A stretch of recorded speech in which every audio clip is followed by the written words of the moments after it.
बिस्मिल्लाहिर्रहमानिर्रहीम। प्यारे बच्चों, अस्सलाम वालेकुम। जैसा कि आपको पता है, we are discussing control of air pollution. Air pollution के कंट्रोल में सबसे पहले हम डिस्कस कर रहे हैं control equipment for particulate matter. Particulate matter के लिए हम किन किन इक्विपमेंट्स का इस्तेमाल कर सकते हैं ताकि पार्टिकुलेट मैटर बाहर की हवा में जाने से पहले ही रोका जाए। हमने पिछले लेक्चर में डिस्कस किए दो equipments. Number 1 was gravitational settling chamber, number 2 was cyclone separator। Gravitational settling chamber में हमने देखा था कि 50 माइक्रोमीटर से बड़े जो पार्टिकल्स होते हैं, जो डस्ट पार्टिकल्स होते हैं, जो पार्टिकुलेट मैटर होता है, वो हम कंट्रोल कर सकते हैं, उसको हम सेटल करा सकते हैं, उसको हम बाहर जाने से रोक सकते हैं। उसके बाद ये जो साइक्लोन सेपरेटर है, जो दूसरा वाला कंपोनेंट इक्विपमेंट था, उसमें शायद मैं आपको ये कहना भूल गया कि उसमें हम किस साइज के पार्टिकल्स को रोक सकते हैं, फिल्टर आउट कर सकते हैं, because this is very important. हो सकता है एग्जामिनेशन में ऑब्जेक्टिव्स में ऐसे सवाल पूछे जाते हैं। जो साइक्लोन सेपरेटर है, I will write it for reminding. Cyclone separator, cyclone collector जिसको बोलते हैं, in cyclone separator we can filter out dust particles of size 15 to 50 micrometre. 15 से 50 माइक्रोमीटर के साइज के पार्टिकुलेट मैटर के पार्टिकल्स जो हैं, उनको हम फिल्टर आउट कर सकते हैं, उनको हम बाहर जाने से रोक सकते हैं साइक्लोन सेपरेटर। उसका मैकेनिज्म हमने देखा कि वो कैसे ऑपरेट किया जाता है। Now coming to one more equipment that is used for control of particulate pollution or for the control of the suspended particulate matter, this is fabric filter। इसको fabric filter बोलते हैं। जैसा कि ग्रेविटेशनल सेटलिंग चैम्बर के नाम से हमें पता चलता था कि वहाँ ग्रेविटेशन की मदद से ये पार्टिकल्स सेटल होते हैं, बिल्कुल उसी तरह आप समझ लीजिए ये जो फैब्रिक फिल्टर है, इसके नाम से ही हमें पता चलता है कि इसमें फैब्रिक की मदद से इन पार्टिकल्स को फिल्टर आउट किया जाता है। फैब्रिक मतलब कपड़ा, किसी भी किस्म का कपड़ा जो भी हो, इसको इसका दूसरा नाम है बैग हाउस फिल्टर भी। This is also known as bag house filter.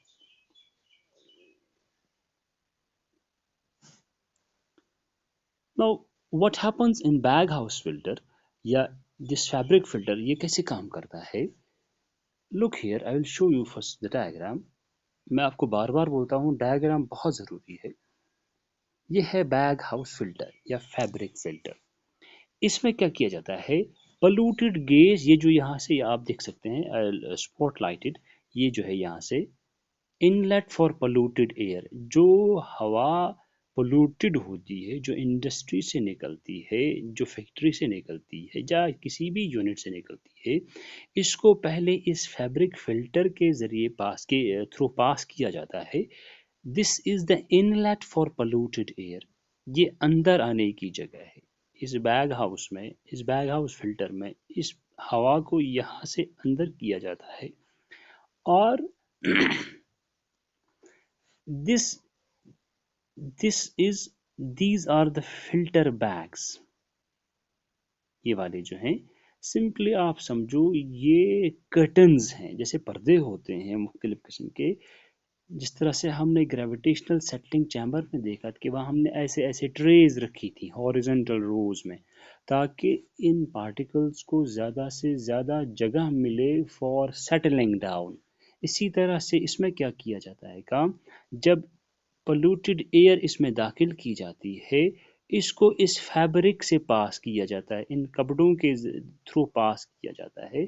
और जाहिर सी बात है, जैसे हमारे पास बोरी होती है मिसाल के तौर पर, या कोई मोटा कपड़ा होता है। या मैं आपको सिंपल एग्जांपल दे दूंगा, हम जब मास्क पहनते हैं या कोई रुमाल नाक पे बांधते हैं, फिर हम कहीं गर्दे में होते हैं या कहीं ऐसी जगह काम करते हैं जहाँ गर्दा बहुत ज़्यादा हो या धुआं बहुत ज़्यादा हो या कोयले का वो सूट बहुत ज़्यादा हो, तो बाद में हम देखते हैं कि वो सारा चिपक जाता है इस मास्क के साथ, इस रुमाल के साथ, इस कपड़े के साथ, और हमारी नाक के अंदर जो है वो प्योर एयर जाती है, साफ हवा चली जाती है। That is why we are wearing mask. इसीलिए आज कोविड में भी मास्क पे बहुत ज़्यादा जोर दिया जाता है। तो क्या होता है, ये जो फैब्रिक है ये इसको फिल्टर आउट करता है। जैसे छानी से हम इसको छनते हैं किसी चीज़ को, बिल्कुल ये छानी का काम करता है, ये सीव का काम करता है, इसको फिल्टर आउट करता है और बाहर जो गैस निकलती है वो होती है क्लियर एयर। यहाँ से आउटलेट है बाहर जाने का रास्ता, यहाँ से इनलेट है, यहाँ से गैस आई चली विद हाई स्पीड, तो यहाँ से इसको कई फिल्टर्स के थ्रू पास किया जाता है। इसके सामने बहुत सारे फिल्टर्स होते हैं, बहुत सारे फैब्रिक के कर्टन्स होते हैं। तो यहाँ से चल के फिर जब तक ये यहाँ पहुँच जाती है बाहर जाने के रास्ते तक, तब तक क्या हुआ होता है, इसमें से most of the dust particles इनके साथ चिपक गए होते हैं, और चिपकने के बाद वो नीचे गिर जाते हैं और नीचे उनको फिर कलेक्ट किया जाता है। पर्टिकुलेट मैटर जो है, ये गर्दा जो है, that is left in the form of a thin dust. कभी कभी इसके ऊपर, ये इन कपड़ों के ऊपर, इस फैब्रिक के ऊपर एक लेयर सा बन जाता है, और उससे जब जितना थिन वो लेयर होगा, जब वो लेयर बन जाता है, कहा जाता है कि उसके ऊपर और ज़्यादा पार्टिकल चिपक जाते हैं, और उससे इस फिल्टर बैग की इफ़िशेंसी जो है वो और ज़्यादा बढ़ जाती है।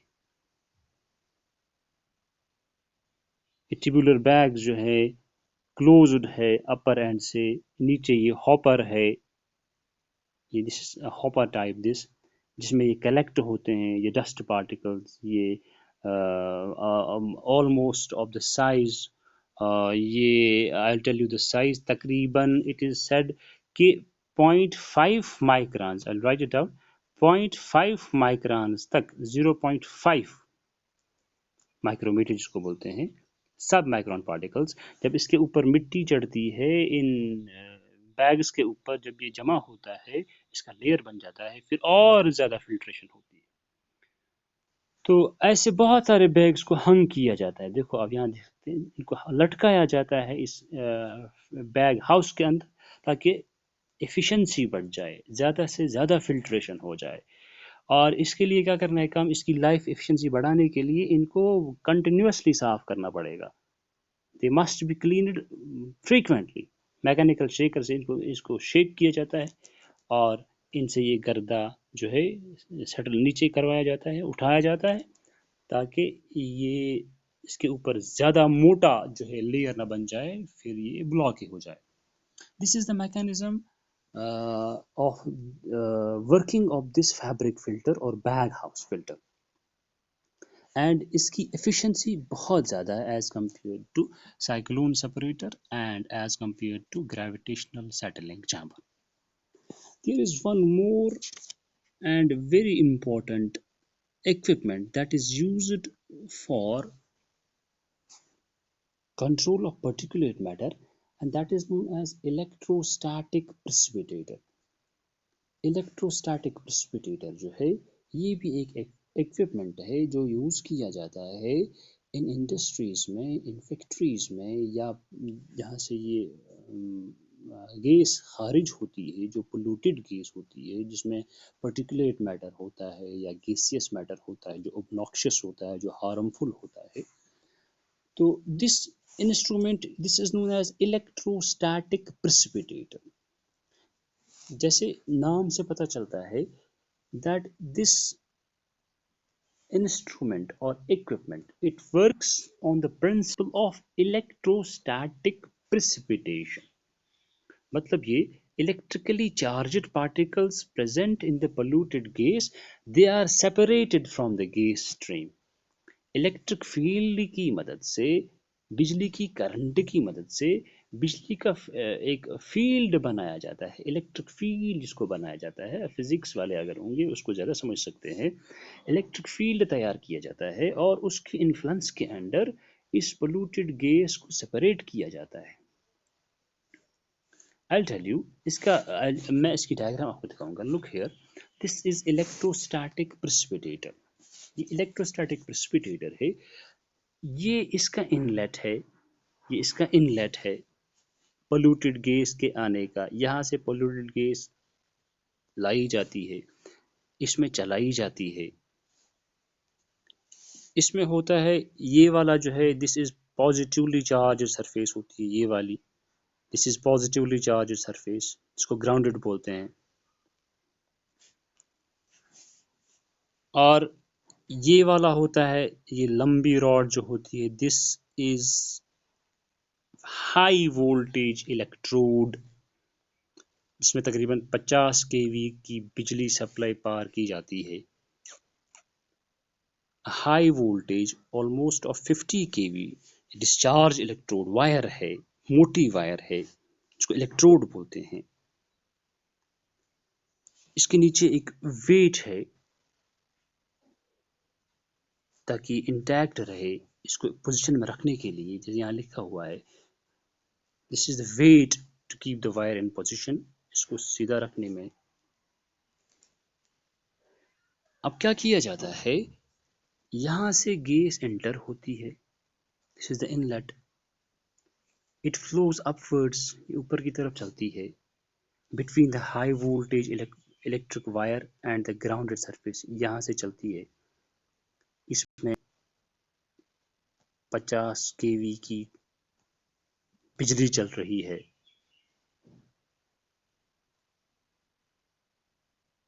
ये जो हाई वोल्टेज करंट है, इट इज सेड कि ये इस पोल्यूटेड गैस को आयोनाइज करती है, इसको ब्रेक करती है इनटू आयॉन्स। जो पोल्यूटेड गैस होती है, it is broken down, it is ionised. इसमें आयोनाइजेशन होती है, पॉजिटिव आयॉन्स अलग होते हैं, नेगेटिव आयॉन्स अलग होते हैं। और नेगेटिव आयॉन्स जो हैं वो मूव करते हैं towards this surface, that is positive surface, grounded surface को कलेक्टर सरफेस बोलते हैं। पॉजिटिव आयॉन्स इसकी तरफ मूव करते हैं because of natural attraction between negative and positive. और नेगेटिव चार्ज जो है, that gets transferred to the dust particles also.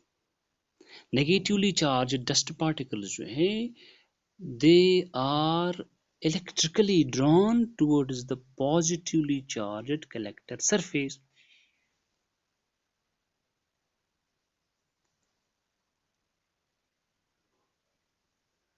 और फाइनली वो डिपॉजिट हो जाते हैं, इसके साथ चिपक जाते हैं।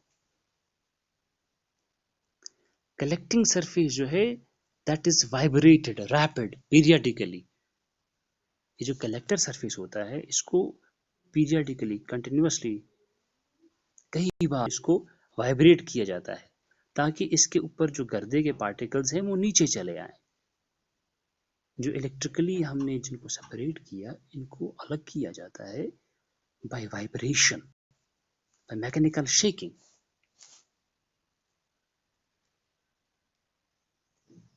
ताकि इस पर ज़्यादा गर्दा ना बैठ जाए। अगर इस पर ज़्यादा गर्दा बैठ जाएगा, इस पर मिट्टी बन जाएगी। विद द रिजल्ट वो इलेक्ट्रिकल सरफेस नहीं रहेगी, उसमें वो इलेक्ट्रिकल चार्ज नहीं रहेगी, उसका इफेक्ट नहीं रहेगा।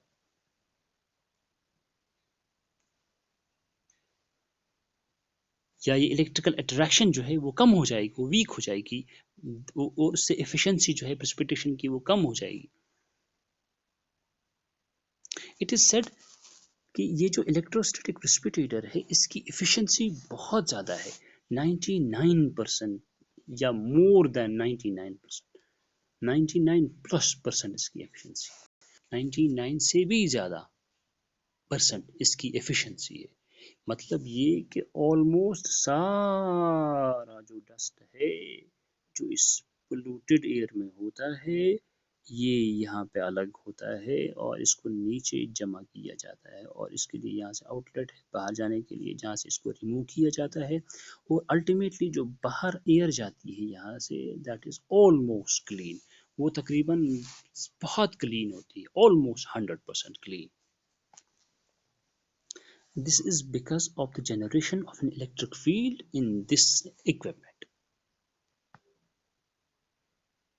सबसे ज़्यादा efficient इन इंस्ट्रूमेंट्स में इलेक्ट्रोस्टैटिक प्रेसिपिटेटर ही है।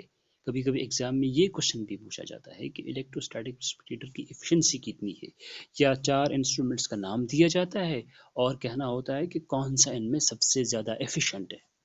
This is electrostatic precipitator that is the most efficient of all these instruments. ये इकोनॉमिकल है, सिंपल टू ऑपरेट है बाकी डिवाइसेस के बनस्बत।